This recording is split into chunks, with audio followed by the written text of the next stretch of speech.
Bonjour à tous, bienvenue dans cette nouvelle vidéo sur ma chaîne YouTube. On se retrouve aujourd'hui pour parler de Roland Garros. Merci pour les excellents retours que vous avez fait sur ma première vidéo sur Roland Garros avec le fameux la catastrophe française. N'hésitez pas à aller la voir si vous l'avez pas vue. Depuis, la catastrophe française c'est confirmé. J'étais même presque trop généreux. Je pensais que Caroline Garcia passerait un tour de plus. C'est pour ça que j'avais dit 4 jours. Au final, ils ont tenu seulement 2 jours de plus. Je savais que les garçons, ça tiendrait pas plus longtemps, mais je me disais que chez les filles, parce que je connais un peu moins, ça allait peut-être faire un tour de plus au moins. Et au final, non. Donc, il n'y a plus de Français à Roland Garros. Alors moi, ça me pose pas de problème particulier parce que toute l'année, je ne suis pas le tennis pour voir des Français briller, même si ça peut être intéressant, mais malheureusement, il n'y en a pas des masses, donc je préfère m'investir sur d'autres joueurs. Et les joueurs sur lesquels je m'investis, eux, sont toujours pour le moment, toujours là, à part Tim qui est parti très tôt dans le tournoi. Pour l'instant, Djokovic fait le parcours assez parfait. Voilà, il a sorti Cuevas facilement, donc il n'y a pas eu de soucis. Je veux dire, pour lui, il est vraiment dans un parcours de santé. Là, on va arriver à un match donc entre Djoko et Berankis. Je pense que le match sera assez à sens unique. Il a eu déjà du mal à se qualifier, donc je pense que Djoko va pas avoir de problème. Par contre, le match suivant sera plutôt pas mal parce que les deux joueurs, je les aime beaucoup. Ce sont deux Italiens et la génération des joueurs italiens est vraiment super. Vous avez qu'à regarder le tableau. Il y a beaucoup d'Italiens qui se qualifient pour aller loin dans le tournoi, mais c'est parce qu'ils sont vraiment pas mauvais. Alors, c'est pas les numéros 1 mondiaux, quoi, mais ils sont pas mauvais, quoi. Il y a vraiment une génération de joueurs qui est en train de s'installer progressivement à des places assez intéressantes. Et par exemple, le fabuleux Cecchinato avec Musetti, qui je pense sera vraiment génial. Je pense que c'est le match à ne pas rater qui, au moment où je tournerai la vidéo, est en train de se diffuser, mais qui va commencer à se diffuser, parce que voilà, je tourne un tout petit peu avant, je tourne le matin. Mais voilà, selon le moment où je vais terminer ces vidéos, mais ça va être un match, je pense, particulièrement sympa à suivre. J'espère que ça sera Cecchinato qui va gagner parce que c'est le joueur que je préfère sur des deux, et que je préférerais voir lui affronter Djoko, mais les deux peuvent être vraiment intéressants, donc à voir, surtout qu'il a sorti quand même David Goffin, ce qui n'est quand même pas non plus si nul que ça, donc honnêtement, à voir quoi. Ensuite, on a encore des Italiens comme Berrettini par exemple qui sont des joueurs tout à fait sympathiques. Federer, lui, a réussi à se sortir un petit peu du piège dans lequel il s'était engouffré avec Cilic, où il a commencé un petit peu à montrer quelques signes de fébrilité, il a montré quelques hésitations, mais bon, il est toujours là. De toute façon, lui-même se surprend de son excellent niveau, donc c'est plutôt bon signe pour lui. Moi, j'ai hâte de voir un peu ce que ça va donner contre des adversaires peut-être encore un petit peu au-dessus. De toute façon, j'ai envie de dire, moi, jusqu'à qu'il tombe contre un Berrettini, pourquoi pas, ou un Djoko, je pense que son tableau est quand même relativement accessible jusqu'à là. C'est là que ça va se corser. Peut-être que Koepfer peut potentiellement aller le chercher, mais je n'y crois pas trop. Je pense que Federer va quand même réussir à se maintenir. C'est quand même fou de se dire qu'à son âge, il arrive à maintenir ce niveau d'exigence, ce niveau sur le terrain. Il a toujours ce talent devant la balle qui est quand même assez génial, donc vraiment c'est assez cool. Mais le match Cilic-Federer était assez sympa. Pour ceux qui ont suivi ça, il y a eu Federer à un moment qui s'est adressé à l'arbitre, et vraiment il était incroyable. Vraiment, en fait, c'est qu'il avait oublié le truc de la serviette, donc il a pris trop de temps, et donc il a pris un avertissement. Je comprends pas trop pourquoi il perd son temps à faire ça. Je veux dire, honnêtement, je pense qu'il avait autre chose à foutre. Bon, voilà. Alors après, il y a eu le massacre. Hein, le massacre en règle, le fusillage, j'ai envie de dire, une fusillade, un massacre, une extermination, j'ai envie de dire, avec notre ami Richard. Richard qui s'est dit, je vais jouer Rafael Nadal la nuit, sur Amazon, sans public. Déjà ça pue. Premier set, 6-0. 20 minutes, 25 minutes je crois, 20 minutes. C'est chaud. Waouh. Alors tu commences comme ça déjà, tu te dis, mais dans quelle galère je me suis mis. Quelle galère je me suis mis. Qu'est-ce que je viens faire là?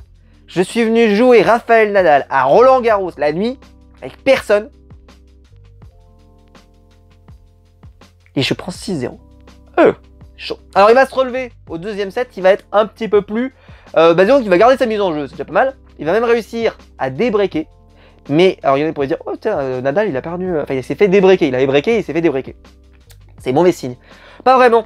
En fait, quand vous regardez le deuxième set, Nadal, il surjoue absolument pas, il tente des trucs, justement, et on a l'impression qu'il est encore, comme je vous l'avais dit dans la première vidéo, et c'est exactement ce que j'ai ressenti dans le match, il peaufine. il peaufine, il améliore ses coups, il améliore son coup droit, il améliore ses jeux de ligne, il améliore tout, il améliore son jeu en fond de cours. Voilà, Richard, il a fait une partie d'entraînement avec notre ami Rafael Nadal, sans plus. Nadal a fait en sorte que ça dure un tout petit peu parce que bon, disons que Richard s'est un peu accroché pour pas finir non plus à la rue, mais voilà, il va finir par le breaker. T'avais l'impression que c'était un peu, voilà, que ça allait arriver quoi. Et après au troisième set, c'était plus ou moins le massacre qui recommence, même si bon, c'était un peu moins grave que le premier set, mais le premier set c'était une purge incroyable. Ensuite, on a notre ami Sinner aussi, qui est aussi bien classé. Moi, en tout cas, j'aime beaucoup. Toujours un Italien, même si les Italiens ont tendance à s'affronter entre eux, donc forcément, il leur reste plus à la fin. Himmer, qui a sorti Mon Fils, on verra ce que ça donne. Je pense que ce match, sur le papier, il peut être assez sympa. Schwartzman est toujours qualifié et il va y avoir un formidable match contre Kohlschreiber, ça je pense que ça va être très cool. Les deux pour le moment font pas, je trouve, un tournoi extraordinaire. J'ai vu leurs deux matchs, sont pas si fous. Au deuxième tour, pour moi, aucun des deux ne m'a impressionné plus que ça. Ils ont fait un bon match, mais surtout Kohlschreiber, je dirais peut-être qu'il est un peu plus décevant que l'autre. Mais Schwartzman, il a fait le taf, voilà, il a fait le taf, il est efficace. Mais je pense qu'il va se qualifier, parce que je pense que c'est quand même le meilleur des deux. Mais je pense que c'est un match qui, sur le papier, peut être pas mal. Ensuite voilà, bon, des joueurs qui n'ont pas forcément énormément d'importance, mais on va avoir un match qui sur le papier il y a quelques années nous aurait fait rêver, qui aujourd'hui nous le fait beaucoup moins. C'est Alexander Zverev qui est toujours là, qui a réussi à se dépatouiller d'un match dans lequel il était en survol. Il survolait 6-2 le premier set, qu'est-ce qui se passe, hop on le survole. Et au deuxième set, tu comprends pas. T'as l'impression qu'il sait plus jouer, t'as l'impression qu'il est, comme je l'ai dit, c'est un joueur, il est d'une inconstance, c'est un truc de malade, il peut te faire péter un câble. Il est pas capable de rester à ce niveau qu'il est en train de nous montrer justement dans le premier set où il est au sommet du monde. Et par contre, il peut avoir des trous d'air qui sont énormes. Mais ça va finir par aller mieux, il faut attendre, enfin c'est vraiment... et quand il tombe forcément donc, sur un joueur qui lui n'a pas ces trous d'air, et ben ça peut être extrêmement dangereux. Et Zverev, bah voilà, c'est pour ça qu'il m'énerve très souvent, je l'ai déjà expliqué, et là il va tomber contre Nishikori, qui est un joueur qui a été très longtemps très bien classé, qui est un joueur très important du circuit, etc., qui a vraiment décliné depuis quelques années maintenant, depuis après je dirais 1 an et demi, même s'il n'est pas non plus mauvais, c'est pas en tout cas le joueur qu'on a connu. Donc je pense pas qu'il fera un pli, mais sur le papier en tout cas, si jamais on connaît pas trop le tennis, on se dit c'est un match qui peut promettre. Je ne sais pas si ça sera aussi impressionnant que ça. Après Zverev peut, comme je l'ai dit, avoir un énorme trou d'air, ça peut arriver. Mais je pense que Zverev risque de se qualifier, en tout cas je le souhaite. Parce que il est censé après tomber, si on respecte la logique, Delbonis a sorti Fognini qui était une énorme surprise. Et je pense qu'il va également sortir, il va également avoir un énorme combat contre Davidovich Fok, qui lui était en train de nous sortir l'espagnol, d'ailleurs parce qu'il a un nom à coucher dehors, contre Ruud. C'était le match de la quinzaine, c'était le match, enfin pour l'instant en tout cas le match de la semaine. Il était incroyable, si vous avez eu la chance de voir ça, c'était hier, c'était extraordinaire. C'est pas un match que j'aurais choisi comme ça en me disant je vais regarder ça, mais qu'est-ce que c'était génial. Cet espagnol il est incroyable, j'espère limite qu'il va se qualifier et qu'il va tomber contre Zverev, ça serait génial. Mais là ce match là, le Davidovich contre Delbonis, je pense que celui-là, faut pas le rater. Ça va être une petite perle, parce que je pense que les deux, ils vont y aller, ils vont se donner à 200%. L'autre, il a un peu donné, donc je pense que ça va en plus l'affecter, il sera peut-être moins en forme. Enfin, je pense que c'est un match qui va être vraiment exceptionnel. Tsitsipas, lui, il est sur notre ami Carreno Busta. Écoutez, je pense que ça va passer, même si Tsitsipas n'a pas un parcours idyllique. Il est tombé contre Isner, qui, pour ceux qui ne le savent pas, est un chien galeux, c'est-à-dire que il perd très rarement son service. Mais par contre, il gagne très peu le service des autres. Donc c'est un peu comme ça. Donc bon, ça va quand même aller jusqu'au 4e set. C'était ce qui était diffusé hier soir. Moi, je me suis régalé devant ce match, bien plus que devant Koh-Lanta. C'était super. Il y avait de l'intensité. Mais le problème voilà, d'Isner, c'est que vraiment, dès que les échanges sont rallongés, il est à la rue. Il est à la rue. En fond de cours, il est à la rue. Mais par contre, au service, le mec, c'est une machine, quoi. C'est un sniper, le mec. Tac, tac. Ce qui fait que dans le premier set, quand même, Tsitsipas va réussir à le breaker, donc pas mal et tout, voilà. Enfin, pas il va réussir à breaker, pardon, il va aller jusqu'au 5-7, donc ça s'est vraiment joué, mais voilà, il va réussir enfin à s'en sortir un peu difficilement, mais va réussir. Le deuxième set est beaucoup plus à sa portée, il s'en sort beaucoup mieux, il gère beaucoup plus le truc. Puis ensuite, troisième set disputé, où vraiment ça peut tourner un peu dans chacun des sens, parce qu'Isner ne perd pas sa mise en jeu, parce que Tsitsipas n'arrive pas justement à le mettre en difficulté, donc c'est compliqué. Et ensuite un 6-1, parce qu'à partir de ce moment-là, je pense qu'Isner s'est dit je ne peux plus gagner. Donc il a un peu décroché, il a joué un petit peu moins bien, il a été un petit peu moins attentif sur ses balles, j'ai trouvé un peu plus léger, on va dire, entre guillemets. Mais le match était exceptionnel, en tout cas ça m'a fait passer par toutes les émotions, c'était vraiment extraordinaire. Et donc le match avec Carreno Busta, moi je l'attends pas mal, je pense que ça va être plutôt sympa. Medvedev qui lui fait un parcours pour l'instant, voilà, RAS, c'est pas sa surface, on le sait très bien, donc il fait ce qu'il peut, je trouve que pour le moment, ce qu'il en fait est très bien. Là, il va tomber contre Garin, qui est pas un joueur spécialisé sur cette surface, donc je pense qu'il va s'en sortir. Après, c'est là que ça va se compliquer, parce que s'il tombe sur Tsitsipas, là, ça va coincer, je pense. Mais ce match, sur le papier, il est beau, hein, question classement et tout, il est beau, mais je pense que ça va coincer. Je pense que ça va coincer parce que Tsitsipas, justement, il a eu des matchs un peu pénibles, mais il a toujours réussi à s'en sortir. Et c'est bien parce qu'il a eu un petit peu d'adversité, il a montré qu'il avait la ressource pour aller... il est plus aujourd'hui ce joueur comme il y avait il y a un an, où des fois il pouvait se laisser un petit peu emporter et plus forcément maîtriser. Non, il maîtrise son sujet, il va se donner à fond. Il n'a pas forcément des périodes trop de vide, justement. Je trouve qu'il est très sérieux dans son tennis, donc j'ai hâte de voir ça. Et je pense que ce match face à Medvedev, si jamais la courbe reste comme il se doit, je pense que ça peut être un bon combat, mais je pense que même s'il est pourtant moins bien classé, il sera vraiment favori, je pense. Et Medvedev, de toute façon, il a rien à perdre parce qu'il prend jamais de points de toute façon ici à Roland-Garros. Donc pour lui, tout point pris est un bon point parce qu'on sait très bien que c'est sur le reste de l'année qu'il va se gaver. Donc voilà, il est venu prendre des points. Je pense que chaque match, il le prend match après match.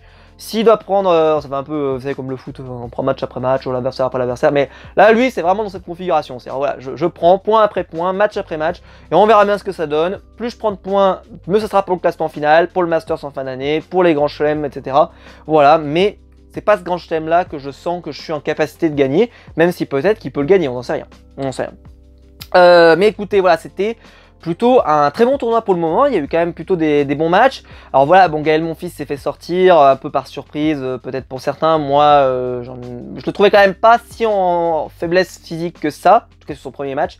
Au final, ça s'est un peu révélé sur le deuxième que 4-7 c'est un peu long pour lui. Écoutez, il a fait de son mieux, il passe complètement à côté du premier set, ça aussi c'est quand même regrettable, vraiment il se fait massacrer, mais il se fait massacrer aussi parce qu'il jouait très peu, il jouait très mal, il n'était pas du tout dedans, donc voilà, écoutez, moi j'ai bien aimé, en tout cas pour le moment je trouve qu'on a plutôt une bonne saison de Roland Garros. Bon, la pluie semble arriver, alors bon il y a le toit maintenant donc c'est plus un problème comme c'était il y a quelques années où tu peux plus jouer du tout, mais ceci dit, voilà, c'est vrai qu'on a vu un peu de soleil au début, c'était plutôt sympa, là maintenant on arrive un peu sur une période de pluie, j'espère qu'on va retrouver un peu le soleil la semaine prochaine, ça serait quand même un peu sympa pour Roland qui est quand même un tournoi normalement sans toit normalement, donc on doit pouvoir profiter du soleil, de profiter un peu de la chaleur et tout, donc ça serait peut-être un peu sympa que ça soit un petit peu plus... voilà. J'en dirai pas plus, mais un petit peu, peut-être un petit peu plus de chaleur, un petit peu plus de soleil. Je vais pas regarder la météo, je sais pas si ça va être le cas ou pas. Mais en tout cas, ça serait plutôt sympa. Voilà. Écoutez, j'espère que la vidéo vous aura plu. Dites-moi vous si vous prenez du plaisir sur ce tournoi ou pas. Qu'est-ce que ce sont un peu vos favoris? Moi, si je devais pour l'instant dire, voilà, donc Nadal, clairement, il est en survol pour le moment. Ce truc qui me gêne, c'est que je l'ai lu sur mon Twitter et je en reparlerai peut-être dans une vidéo 1 de ces 4, c'est que Rafa est en train de banaliser l'exceptionnel, est en train de banaliser l'extraordinaire, est en train de banaliser le fantastique, est en train de banaliser le génial. Et c'est très mauvais ça.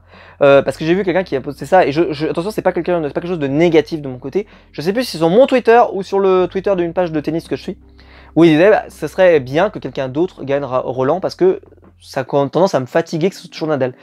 Et pardon, et c'est pas pardon, c'est juste j'ai eu peur. C'est pas aussi simple que ça. C'est-à-dire que Nadal, il mérite ses victoires. Et il faut rappeler que Roland Garros, c'était le plus difficile grand chelem de tous les temps. Tous les temps. Déjà, en gagner un, c'était déjà vu comme un exploit. Un exploit. Ben voilà, hein, je vous ai tout dit. Rafa, il l'a gagné plus de 10 fois. Il a fait ça, Rafa. Il a fait ça. Et il est en train de le banaliser. C'est-à-dire que par exemple, quand il étrille Richard Gasquet, il y a un peu ce côté de... Ouais, bah c'est Nadal, quoi. Ah mais pourquoi quand c'est un autre joueur qui fait ça, qui ferait une excellente prestation comme ça, on va limite nous faire une haut là parce qu'on dira oh putain c'est extraordinaire, c'est exceptionnel. Et parce qu'en fait c'est exceptionnel parce que Rafa a banalisé l'exceptionnel. Et j'ai peur qu'en sa fin de carrière, on va arriver, on va dire ouais Rafa au final c'est... Non, Rafa ce qu'il fait c'est extraordinaire, ce n'est pas banal. C'est pas banal, mais je peux comprendre qu'on ait ce sentiment parce qu'on a l'impression un peu que le tournoi il est facile. C'est-à-dire que Rafa il rend les choses tellement faciles qu'à un moment t'as l'impression que c'est facile. Mais c'est pas facile ce qu'il fait, c'est pas facile. Sinon tout le monde le ferait, les Français le feraient, tout le monde le ferait. Non, il y a que lui qui fait ça. Il y a que lui et ça me rappelle beaucoup Teddy Riner. Teddy Riner dans le judo, je passe du coq à l'âne, mais Teddy Riner il avait une série d'invincibilité, je sais plus combien il avait. C'était genre la streak de l'Undertaker puissance 8000 quoi. Genre le mec il avait pas perdu pendant 8 ans je crois. Ou un truc comme ça. Tu te dis mais comment c'est possible? Bon, il joue pas autant au tennis que vous combattez au judo, je sais bien, mais quand même. Et tu prends le truc, tu regardes le mec, tu fais il a jamais perdu quoi. Comment c'est possible? Genre qu'il a pas perdu un match pendant je ne sais combien de temps. Waouh. Et donc à un moment Teddy Riner, il y avait ce côté, il banalisait l'exceptionnel. Parce que Teddy Riner il venait sur le truc, il massacrait son adversaire, en tout cas il lui laissait aucune chance, le mec n'arrivait pas à le faire tomber, tout ce que tu veux. Et c'était un peu, c'était banal, voilà. Et pourtant, ce que faisait Teddy Riner, c'était, je veux dire, toute la planète, les gens se disaient, mais c'est pas possible, enfin, comment on va réussir à le battre cet homme, même nous les Japonais, même nous les Chinois, tout ce que vous voulez, on n'est pas capable, les Russes, on n'est pas capable de le battre, on n'est pas capable de le sortir, bordel, comment c'est possible? Eux, ils avaient bien conscience que c'était pas banal ce qu'ils étaient en train de faire. Mais il y a un petit côté de se dire, ah c'est vrai, c'est comme, voilà, c'est quand en fait vous dominez un sport d'une manière un petit peu trop marquée, des fois il y a un peu ce côté, vous dominez trop, donc voilà. Mais là, Rafa, il domine pas partout, il domine que sur cette surface, sur terre battue, et ce qu'il fait n'est pas, c'est vraiment extraordinaire. Donc je tenais juste à terminer là-dessus, c'est que Rafa me semble être le favori. Ma finale de rêve, c'est contre Tsitsipas. J'espère que ça sera ça. Mon constat à moi, c'est que je pense que Tsitsipas a quand même des moyens de s'en sortir parce que s'il passe Medvedev, derrière, ça devrait quand même plutôt bien se goupiller pour lui.